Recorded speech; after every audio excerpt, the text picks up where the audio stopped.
Hi everyone, and welcome to another episode of the Motherkind podcast with me, your host, Zoe Blaski, where each week I chat about all things motherhood and well-being. My mission with this podcast is to help you reconnect to you, to feel happier, more joyful, calmer, and that little bit kinder to yourself.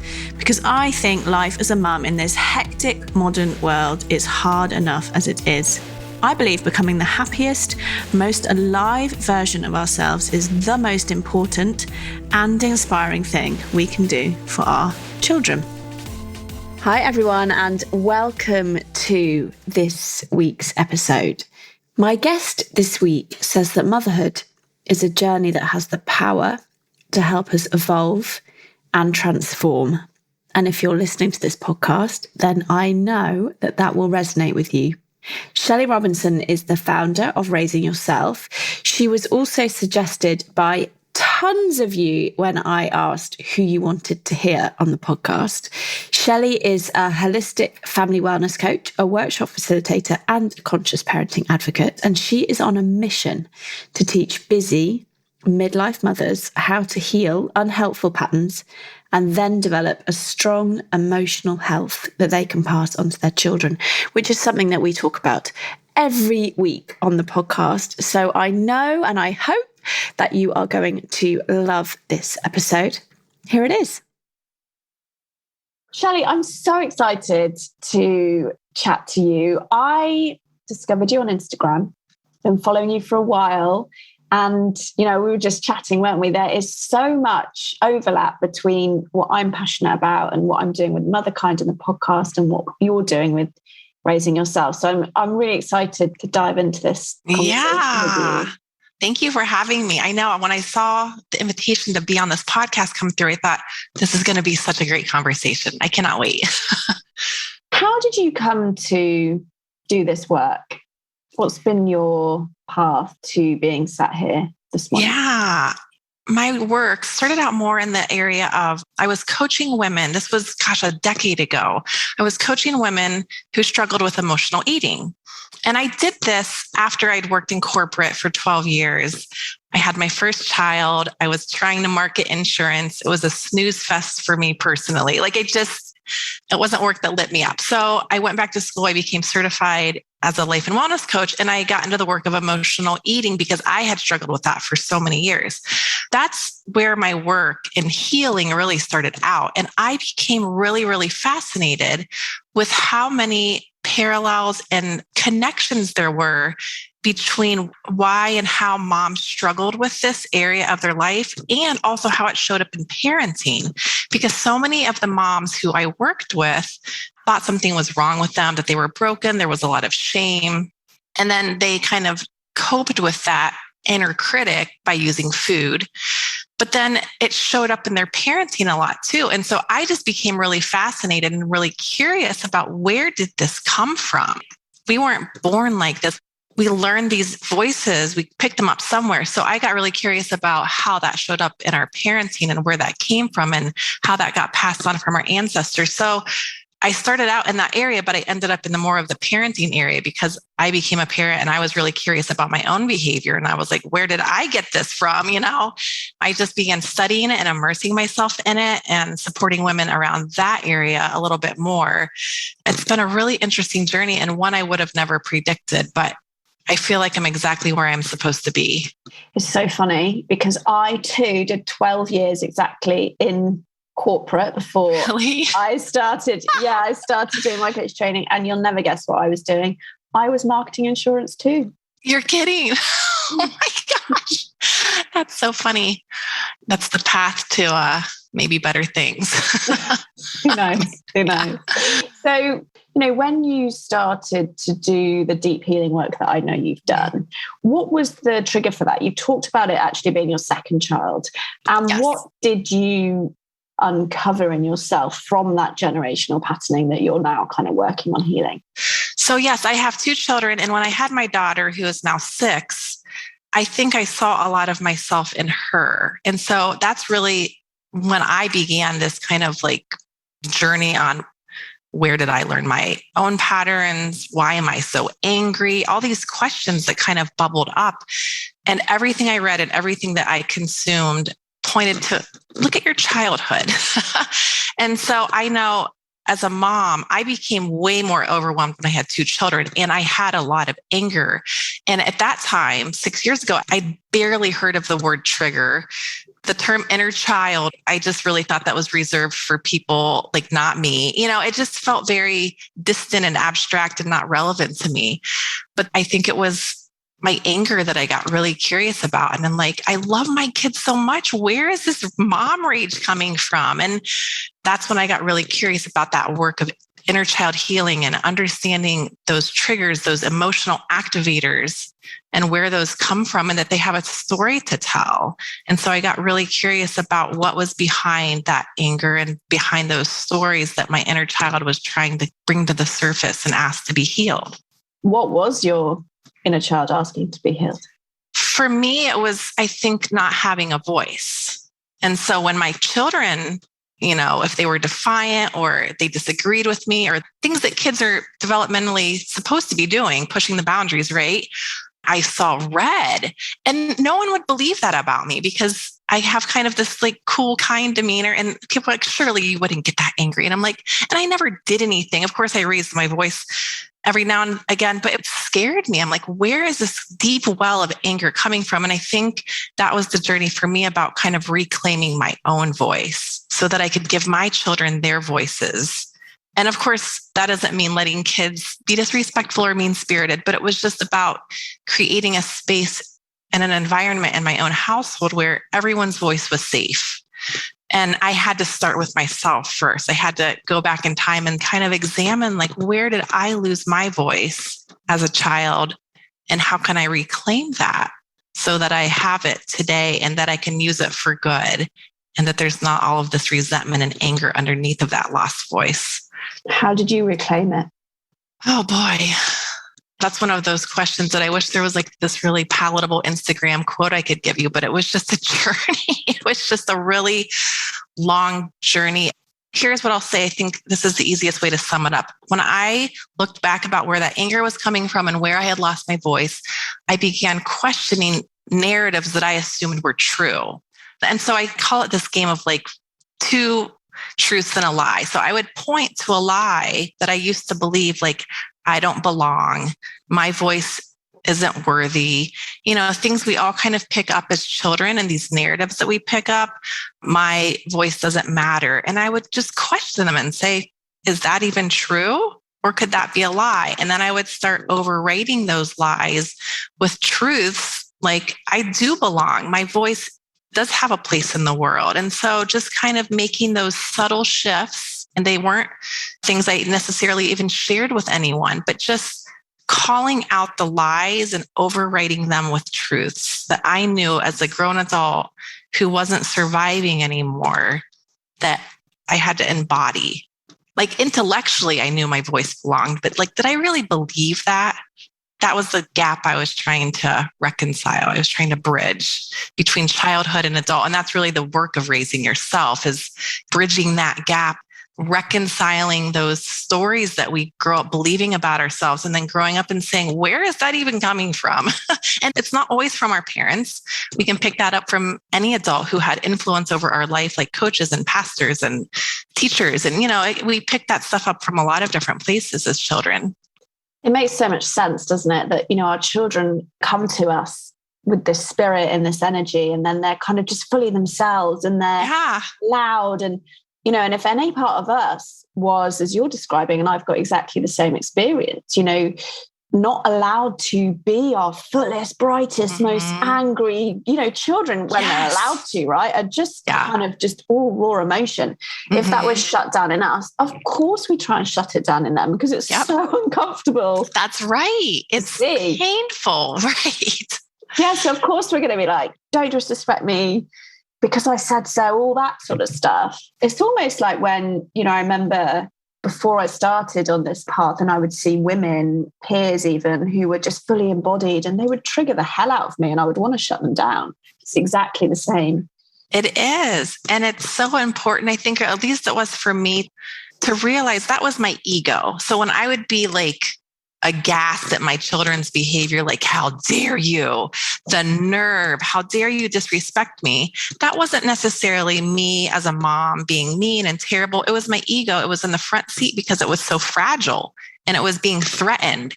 And so if we can look at our behavior with like an arm's distance like that and not make it about, this is who I am, but really this is my ego that's in the driver's seat right now, it makes it a lot less personal and it takes a lot of the shame out of it. And I think as humans, we all struggle with shame, but I think as moms, we really, really are good at shaming ourselves. And then that's exactly what kind of keeps us stuck in that cycle of repeating these patterns, because we can't break free from those lies when we're affirming them with our shame.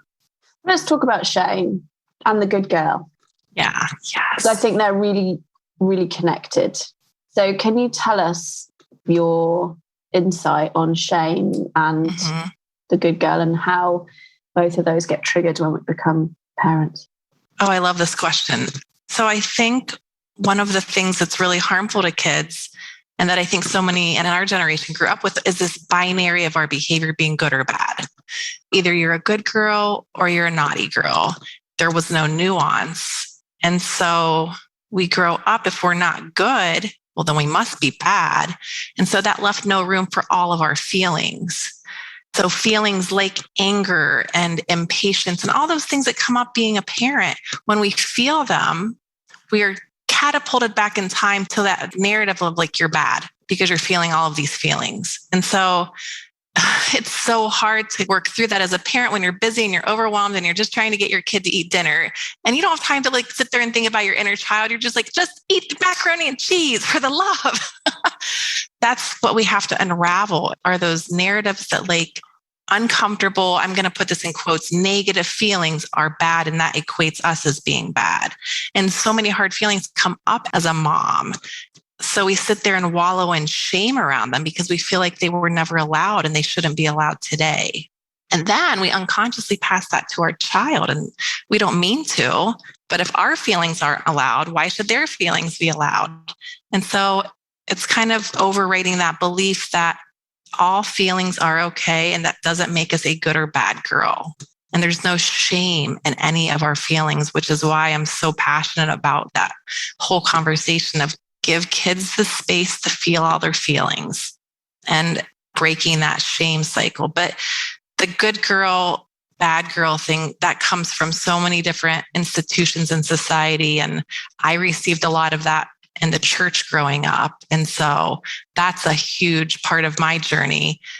Yeah, that one could be a whole other podcast episode, but just how little girls are supposed to be and compliant and quiet and just nurturing, and don't you dare have any anger.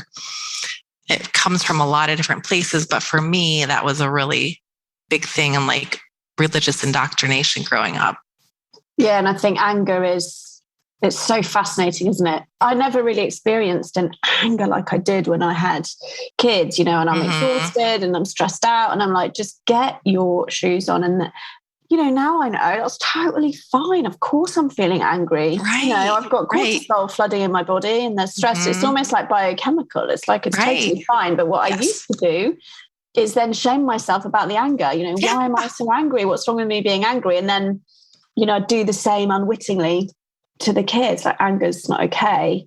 And I think for women in particular, just got this message that it's not okay to be angry.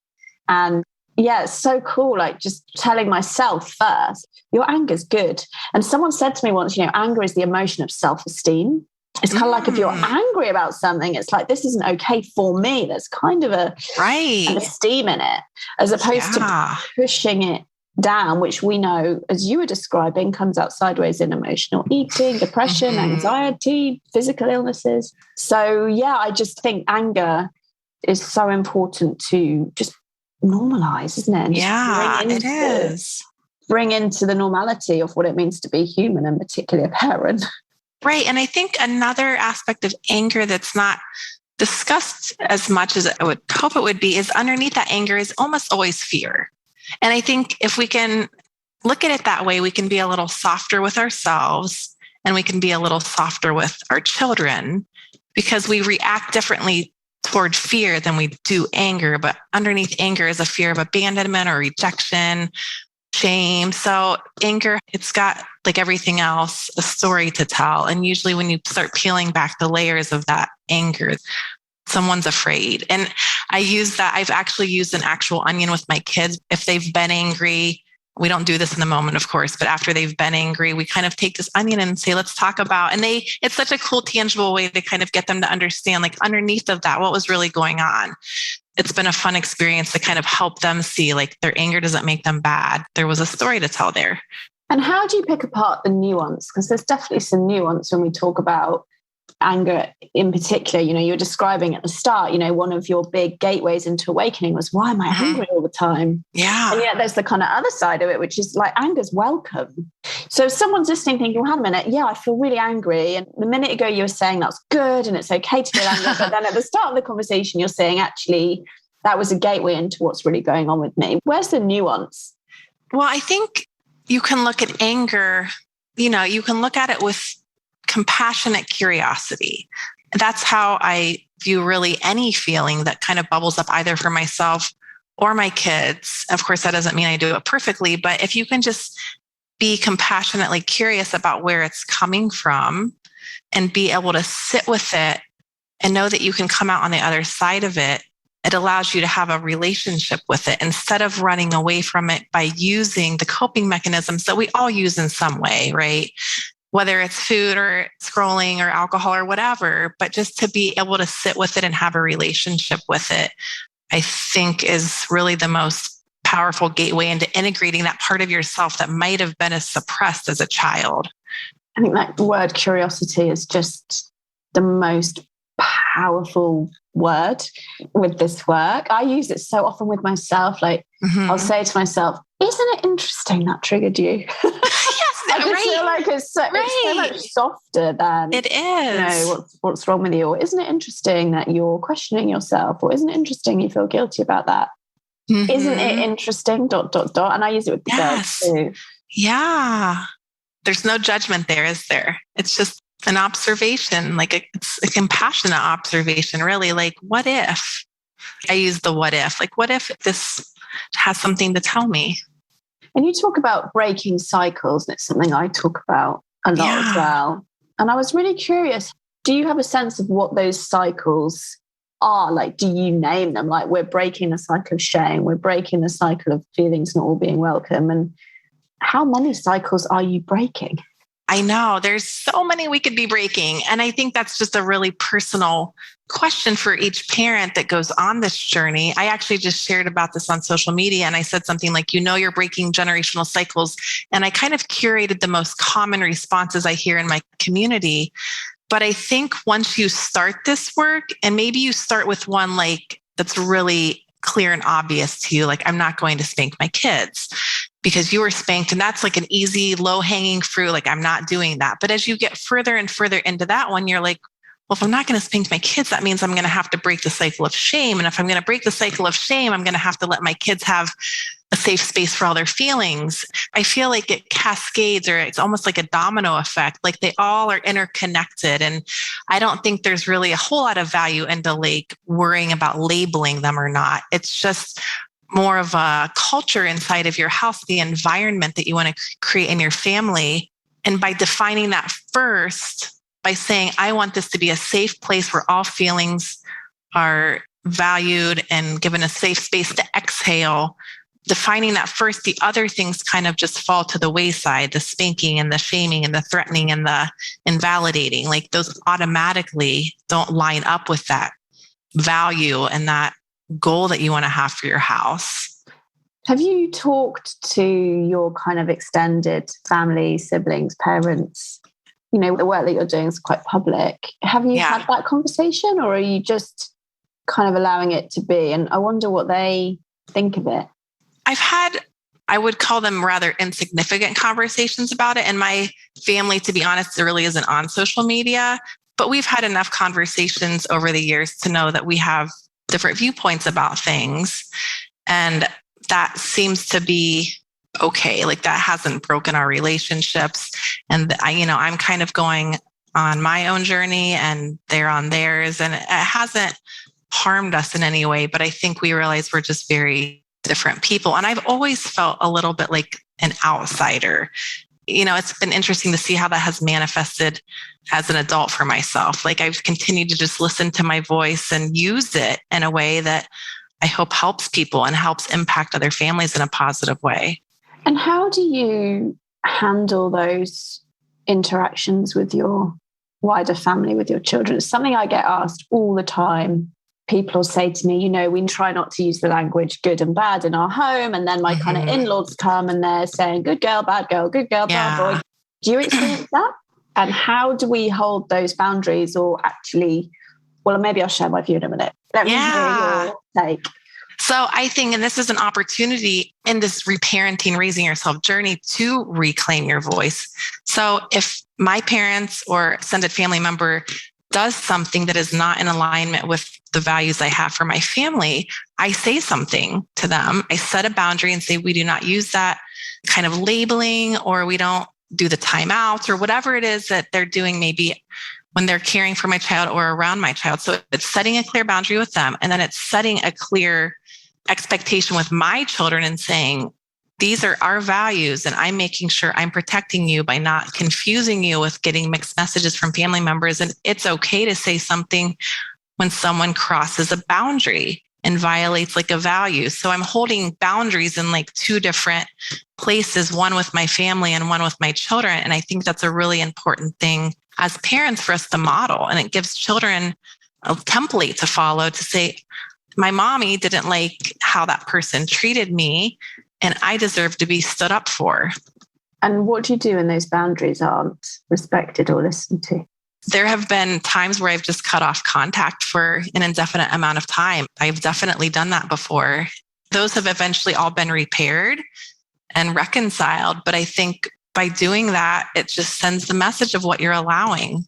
It's a very black and white thing for me. That doesn't mean those things can't be discussed and resolved, but it's drawing a line in the sand of how you expect you to be treated and your children to be treated. I think it's such a big part of healing that good girl, isn't it? Mm-hmm. It is. It's okay. We're kind of easy breezy, and we go along with whatever's going on. And yes, it's so uncomfortable. And I'm saying it like it's no big deal, but it is a big deal. I sweat a lot. I lose sleep over it. There's anxiety. It's that people pleaser. It's that wanting to be the good girl and everyone likes me. I'm going to go with the flow. That's like the work when you become a parent. Like you get a chance to say, no, I am not going with the flow. I am saying this is the way it's going to be. I'm talking about this in the context of setting boundaries with relatives, and you stick to your guns. You hold firm in that, knowing that it's okay to hold your own boundaries. And it feels so uncomfortable the first few times you do it, because that muscle is kind of like weak. If you haven't had the opportunity to use that, it's almost like atrophied. It's kind of waking up, and the next day I'm going probably too far with this analogy, but like you're sore and you're tired, but it feels like a workout that you've never really experienced. I think it gets easier and you become more comfortable in those situations. But man, at first, it's not a good time. It can feel like you want to crawl out your skin. I mean, that's how it felt for me at times. Like, I set the boundary, and then just the guilt that can come with it of setting the boundary. And then I'll be like, is it a big deal? Am I making too big of a deal of this? I start to question myself. Question yourself, yeah. But like you say, that's because we didn't have that modeled. And we didn't get a chance to practice it. And maybe, when we tried to set those boundaries for ourselves as children, like, actually, I don't want to hug that uncle or go to that party or wear that dress. Maybe those weren't respected. Right. So we find it hard to respect our own boundaries. It makes sense, doesn't it? Right. It all kind of goes back to that good girl, shame. It's just overrating all of that. And our children kind of shine a light on those areas of our life that have yet to be kind of healed, that still are a little bit weak. Just by existing, they kind of shine that light on those wounds that still need to be healed. When there's an opportunity to kind of stand up for them, that means using our voice with people that we want to please and that we don't want to be rejected by. So we're healing our inner child, we're healing ourselves as adults. It all kind of comes full circle. Yeah, it's so multi-dimensional. I often say like kind of this healing and this inner work as a parent is almost like on steroids. And even, Dr. Nicole Lepera, the holistic psychologist, she said to me, she was like, I think it's unbelievable when parents choose to do this work because you are holding those two three actually, you kind of got the children, ourselves and doing that as we've just been describing. And then we've got kind of our parents and family. Right. How do you care for yourself as you are doing this work? As you said, it's like physical work. It can feel like, running a marathon, setting a new boundary or living by a new value. It's hard going. How do you care for yourself through it? Doing this work has forced me to really figure out what brings me joy because it's heavy work and we cannot do it all day, every day, 24/7, or we'll get burned out for sure and we'll just give up. So we need some way to manage that energy. It can be depleting doing this work because it takes a lot of emotional energy. So we have to kind of balance that out with things that really make us come alive and that bring us joy. And as mothers, it's just so easy to put that on the back burner. But this work forced me to do that, to say, what do I even like to do so that I can kind of refuel myself because this work can be draining. So it just forced me to get really clear about what I need to recharge my batteries. And I know that can kind of sound cliche and like this whole self-care conversation, but doing things that really fill your soul, not just like surface level painting your toenails and taking bubble baths, but like what really brings you deep joy. And sometimes that's going back in time and saying, what did I like to do as a child? Did I like to color? Did I like to just be in nature? And kind of revisiting that part of yourself that broke off when you became an adult because of all the obligations. What did you discover? Like, what do you do? The things I have to do to just keep my mental health on tap, I have to move my body. I am just a very physical, I have to sweat. So some form of exercise or being outside walking and moving my body, it kind of resets me mentally. So I always find something to do to sweat every day. I love coloring. That is very calming for me. And that's something I used to do as a kid. So I have found myself coloring a lot as an adult. And being alone. I am definitely an introvert and I recharge my batteries just by shutting my door and saying, this is my time. And I don't think I realized how much I needed that until I became a parent. It was just discovering those things and feeling what felt good inside when I did them, and then making those a priority and saying, this is what I need. And honestly, by doing that with my kids and my husband, I said, this is what I need and I'm going to do it. They now do that for themselves. And if my kids need to be by themselves and shut their door, I honor that. And my kids do that a lot. I think they're probably a lot like me, being introverted, and they recharge by being alone with themselves. And so we all just kind of give ourselves that space when we need it. Most of the times, of course, sometimes my kids barge in and, Mommy, let's play. But most of the times, they know how to figure out what resets them as well. And I think it's partly because I'm showing them what that looks like. It links to values, doesn't it? Something that I know Sure. you talk about a lot. So how does values intersect with this work of kind of uncovering our true selves? I love the topic of values. So I think as adults, we inherit values that our parents passed on to us. And I know I did. So when I first had my child, I kind of assumed that I had the same values as my parents. It was just an unconscious kind of adoption of them. I didn't really think about it.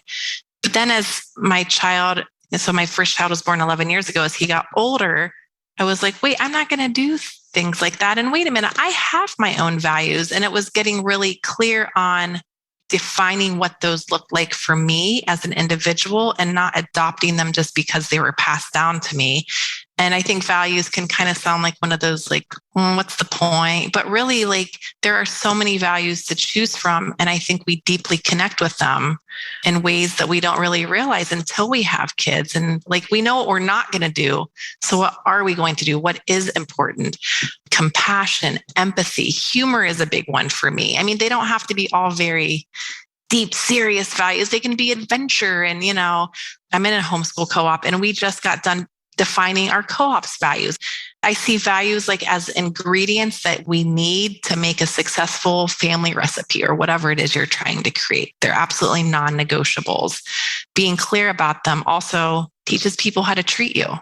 How did you go about getting clear on those values?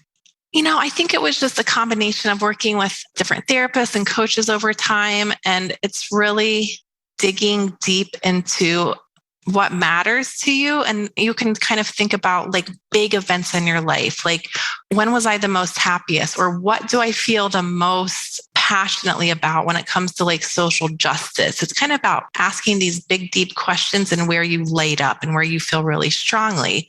There's not really a magic formula about how to do that other than just kind of noticing where you feel really strong and passionate about certain topics and noticing that and saying, okay, I care about that. And not just treating it like something, that's unimportant, but really integrating that into your life and making decisions about life rooted in those values and those things that you care deeply about. Yeah, I do this awesome exercise, which is just as you described, like thinking about a time when you just felt totally alive. Yeah. What I've found over the years is that working with people is that those moments tend to feel amazing because they're living really true to their values. And I think the opposite is true. Like sometimes, if mothers are just feeling like just that hamster wheel, just kind of disconnected and just going through the day, like often I've found that their value might be adventure, as you say, and they might have just been doing the same thing day in, day out for years. It's like, no wonder you're feeling off and not alive because you're not living in line with something that's really important to you.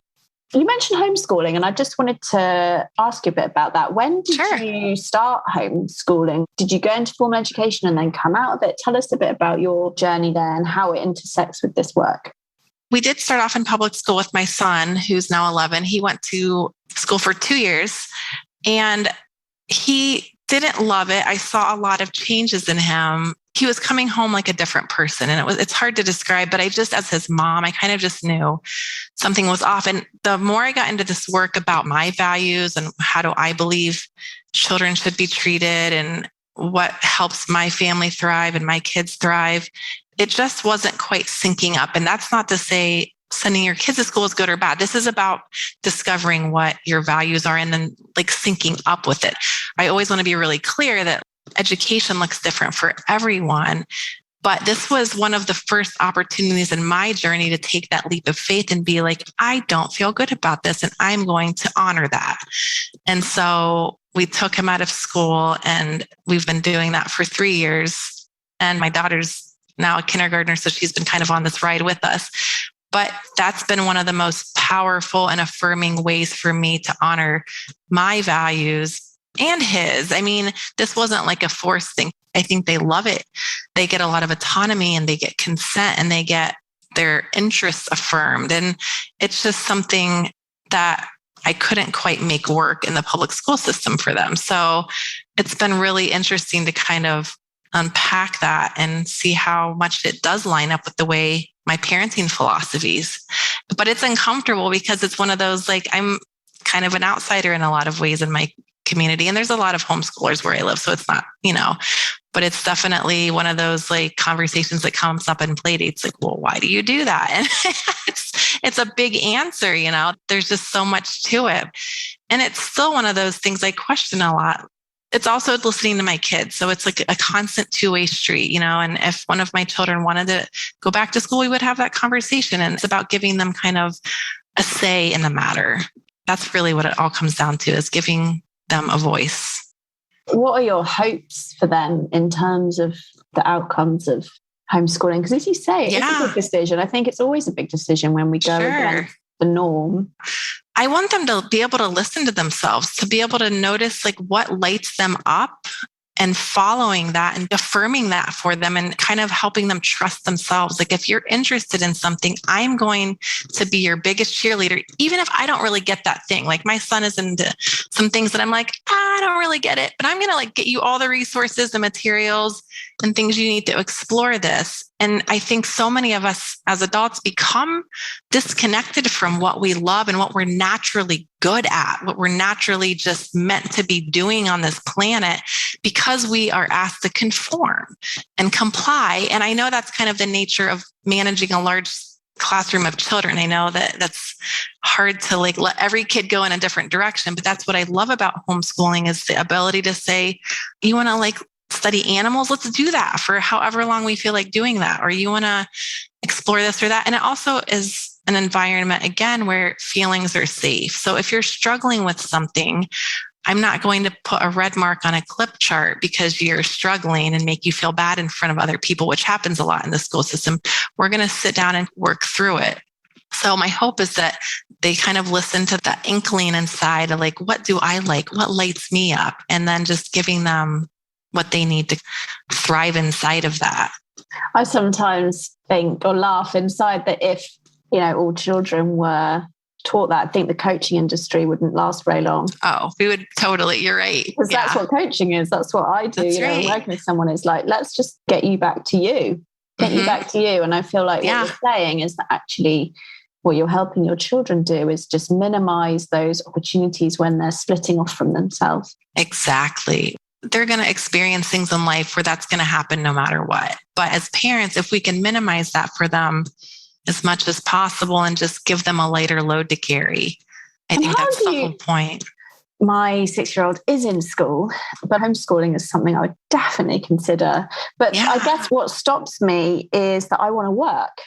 And I can't quite figure out, probably because I've not researched it enough. So how do you make it work day to day? Because I know a lot of people listening will be really interested in that. Let's talk about this in a outside of a pandemic. That's the other thing. It was such a horrendous experience for so many people. I mean, it wasn't homeschooling, right? It was emergency schooling. Right. I guess my point is I'm going to talk about this outside of the pandemic, because inside of it, I didn't have the childcare I needed or wanted. And I still am working on that, to be honest. I think, assuming that things get better and things are a little bit more back to normal, it's really just being disciplined about schedules and when you're going to work and when you're going to do homeschool. And the beautiful thing about homeschooling is, number one, you don't have to do it all by yourself. So there are groups and co-ops and communities where children can get some education from other people other than you. And also homeschool is way faster. It can be way faster than a 6 or 7 hour day public school setting, because you can just be a lot more efficient.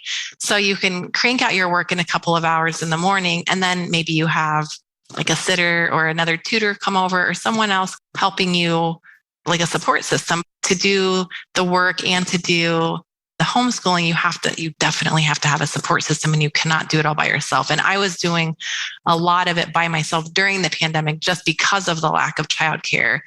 And it slowed down a lot of my goals and plans that I had. So it's hard. And it was a good reminder that I absolutely cannot do this by myself.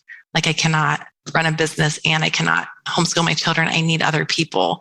So that's why finding groups and other educators to help supplement that is so important, and what allows it to happen, really. That's so true. And it's something that I definitely need to just understand a bit more. I'm not there yet. But I think just understanding a little bit more about what it would look like, I think, is going to be the first step for me. And you talked about kind of your goals and dreams, and I'm curious to know what's next for you.